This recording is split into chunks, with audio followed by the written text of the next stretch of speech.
Hey, what's happening, everyone? I'm SirJames coming at you guys with another video, and I hope you guys are doing well. That's because today I'm here to finally give you guys my review on the Ultimate Works Second Sister Lightsaber. And I do apologize for being overly excited. That's just because I'm in probably the most positive mood that I felt in such a long time, ever since this pandemic.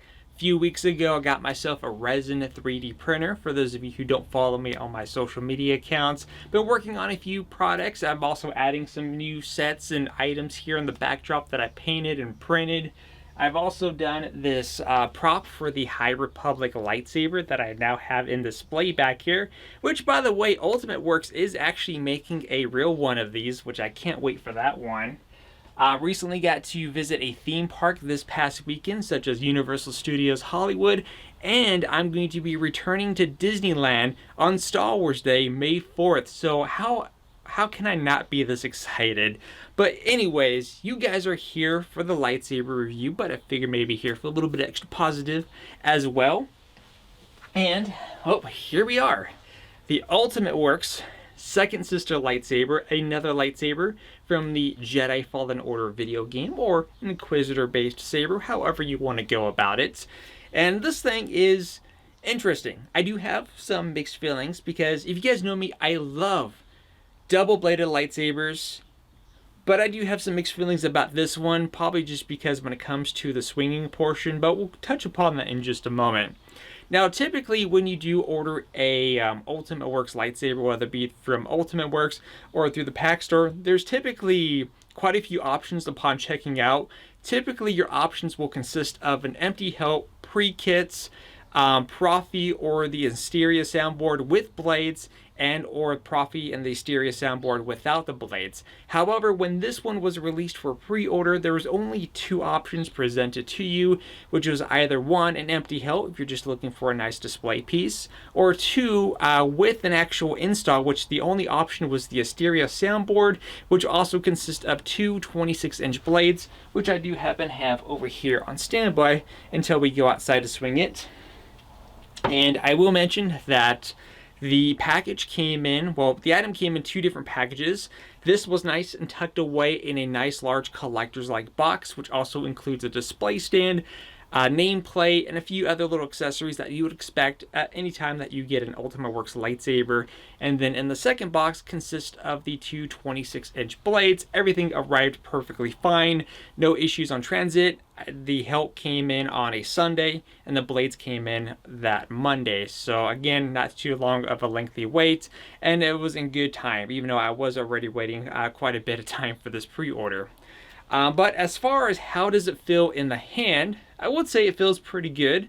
But I will admit that the center portion here where you grab onto is definitely a little chunkier. It's kind of reminding me of the Galaxy's Edge lightsabers, just to kind of make a quick reference, because some people already point out that the Galaxy's Edge sabers do have a little chunkiness to them, especially like maybe some of the Savi's one, and I got that same feeling with the centerpiece on this one. But before we get into more detail, let me give you guys a closer look at the hilt in both forms, with the blade folded in and folded out. But I guess before I bring it in onto the camera, there's going to be probably two common questions that I'm probably going to get already in the comments, which is one, does this actually spin around? And the answer is no. The only way you can get this to spin around is by you manually spinning your saber. And two, is there some kind of activation button where maybe just pressing it will have the blade fold down to make it one whole piece? And the answer is no, unfortunately, though I think that would probably be the coolest feature to have. You actually have to manually fold out the blades in order to do so. So first, let me show you how it looks with just half of its blade.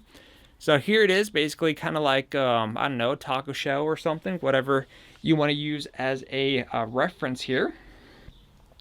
You do get the nice writing here along the edges, which is great. All those turned out pretty well. I will admit that, of course, you do have the LEDs inside here for your NEOPIXEL setup, so you do get, even without a blade plug or even a blade, some lighting to pop up here.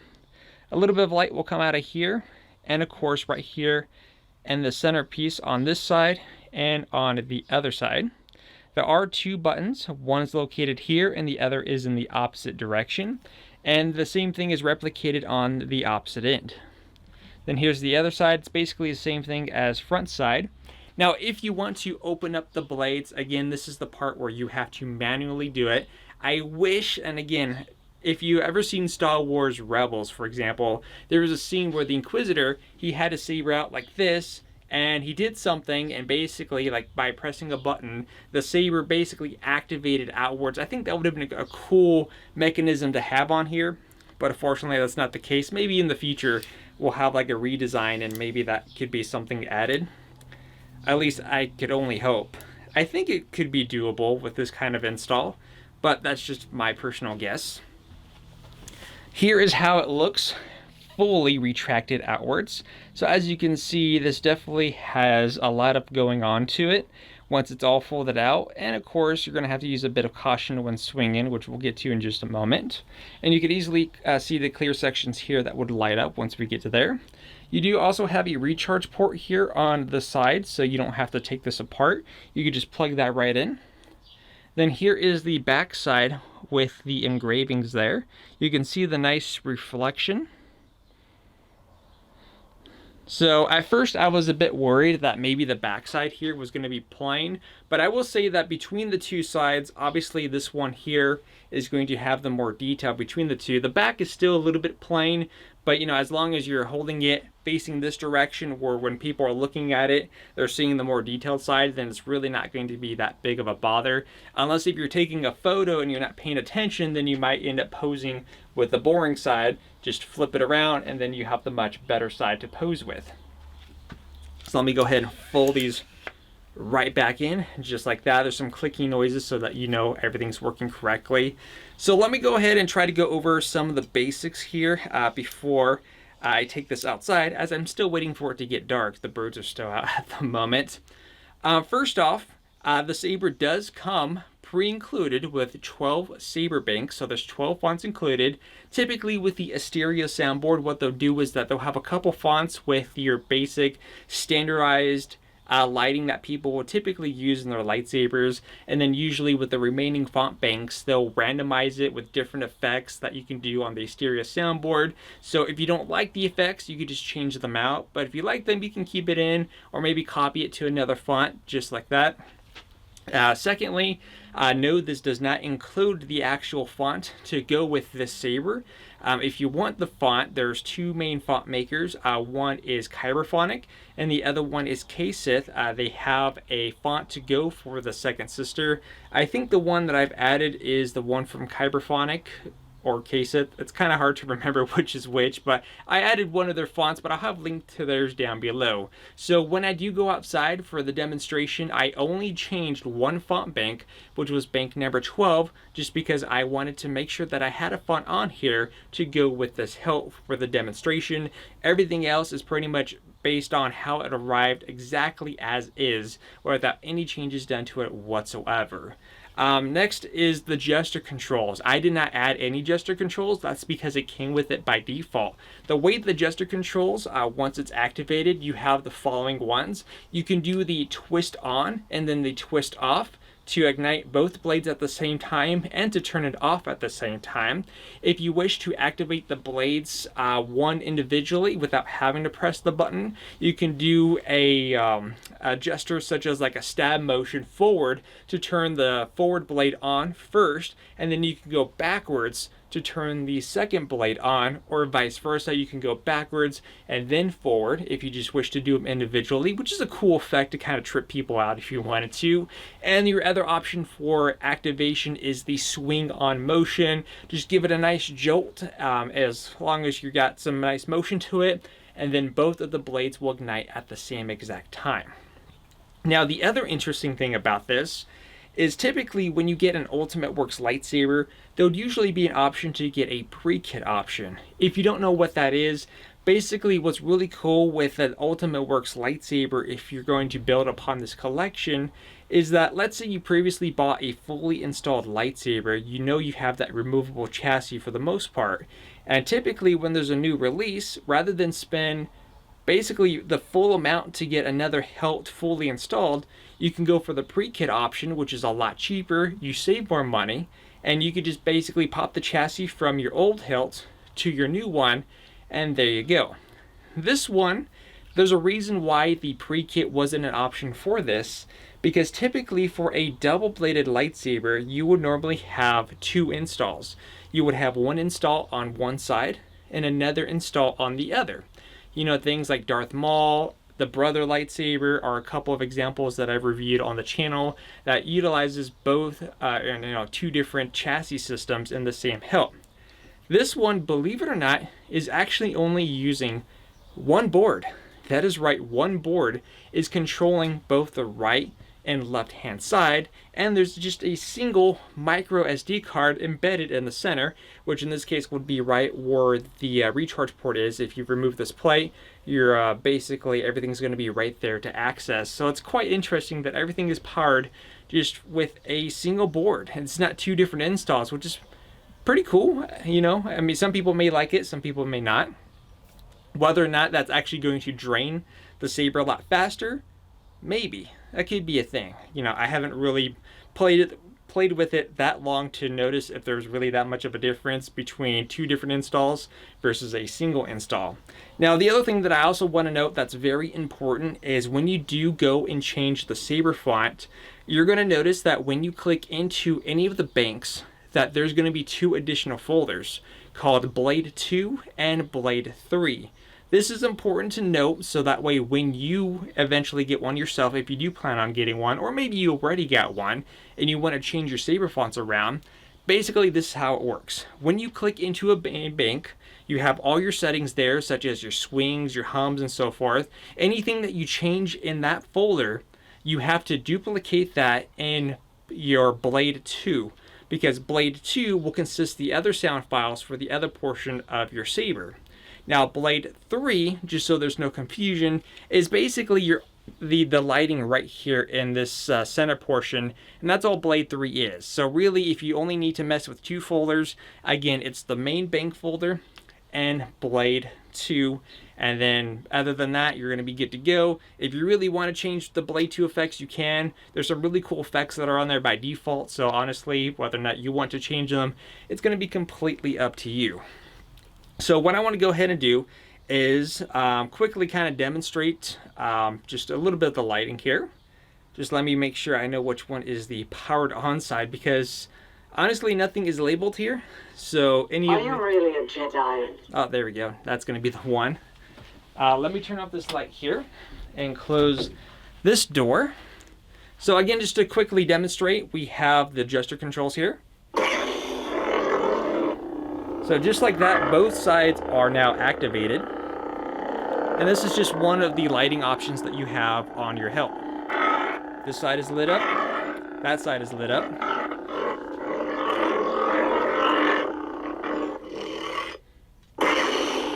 So just like that, that's how that activation goes. Now again, just to demonstrate the other one is thrust. This side is lit up. But as you can see, this one is not. But if I go back, that side is now lit up. So is that. Again, opposite. Not. Is. Then forward. So easy to activate and with basically no difficulties whatsoever. Before we get the chance to go outside, as again I'm still waiting for it to get a little bit darker, I do want to at least cover how does it feel in the hand in terms of grip and control. I will mention that as far as double-bladed sabers go, this one is a little bit more difficult to wield. I do find that when the hilt is facing like this, where only half the blade is folded in on itself, I do find you do have a little bit more control, but it's still awkward feeling because of the larger handle here, which you're holding, but at least you have a little bit more freedom of motion. However, I do find it quite difficult when the blades are fully retracted outwards, and that's because you're going to have to use a bit of caution when you're swinging. Because when this is fully out, obviously you're going to have to be careful when you're swinging because you may end up twisting this, and it may... I am the Senate. Oh, and also there's adjuster controls for also changing fonts, which apparently that's a thing too. But like when you're twisting and twirling, again, you're gonna have to use the extra caution because again, you have this extra width here on your saber. So anytime you go and swing, you gotta make sure that you have enough body freedom and to ensure that everything's going to work properly. And again, just have to be a little bit more cautious with that out. But again, personally, if I'm going to swing this, I rather have this folded in order to do so, just so that way I have more control. So now that we got basically all the important basic information out of the way, let's go ahead and take this outside and, well, take it for a spin. No pun intended.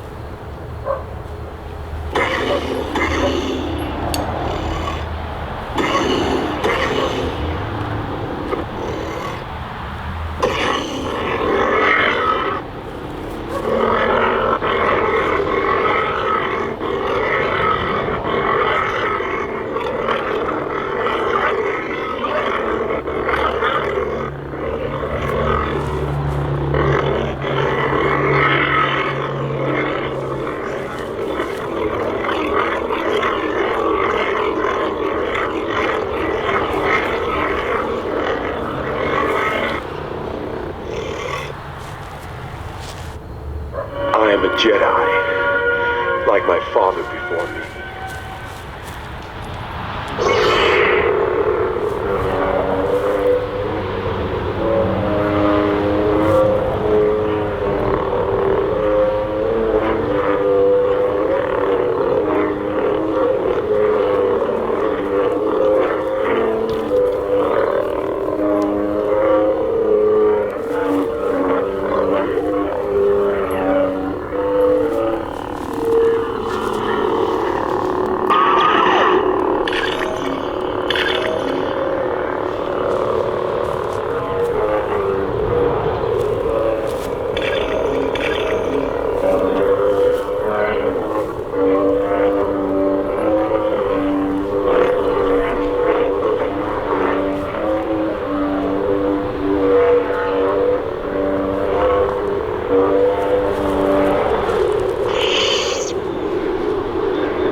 I am no Jedi.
Alright, so now that I've got the chance to take it out for a swing, what do I think overall?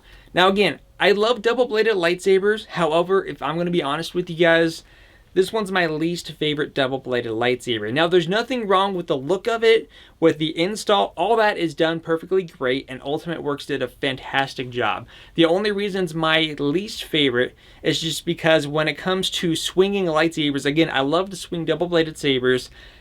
I just don't have the same comfort and control that I do with other hilts. Now, as a display piece, it's going to be fantastic. And for anyone that may be cosplaying as an Inquisitor or the Second Sister, I think this is going to be a great companion piece for your costume 100%. But again, just for me, in terms of sabers that I like to swing around, not my personal favorite to swing, for sure. It's still great. It's still cool to see how everything that was supplied with it. I like the fact that this comes preloaded with a good set of fonts. 12 banks, all were pretty decent with some really cool effects that have been updated since the last time that I really dived into the Asteria board. I also love the gesture controls that were on here. I think a lot of people are going to get a kick out of those. Again, I can't get enough of how awesome gesture controls are. And I just like the fact that I could just ignite one blade at a time. I mean, you could do it with the prof here all the time, but it's pretty cool. Asteria, as time goes on, is also getting updated and getting better and improving along the way. I still say Asteria is still my third favorite soundboard out there, to be quite honest. So I'm glad to see that it's still sticking to that slot. But let me know what you guys think about this lightsaber in the comment section down below. I do apologize for the lengthy video, but I wanted to make sure that I at least cover most of the topics that needed to be discussed for this hilt. Until then, I am SirJames, and always remember, may the Force be with you. And also, let me know how many of you are here in California that are going to be returning to Disneyland, or better yet, what are the chances that I may run into you this upcoming May 4th at Disneyland. Until then, catch you guys next time, and again, once again, as always, may the Force be with you.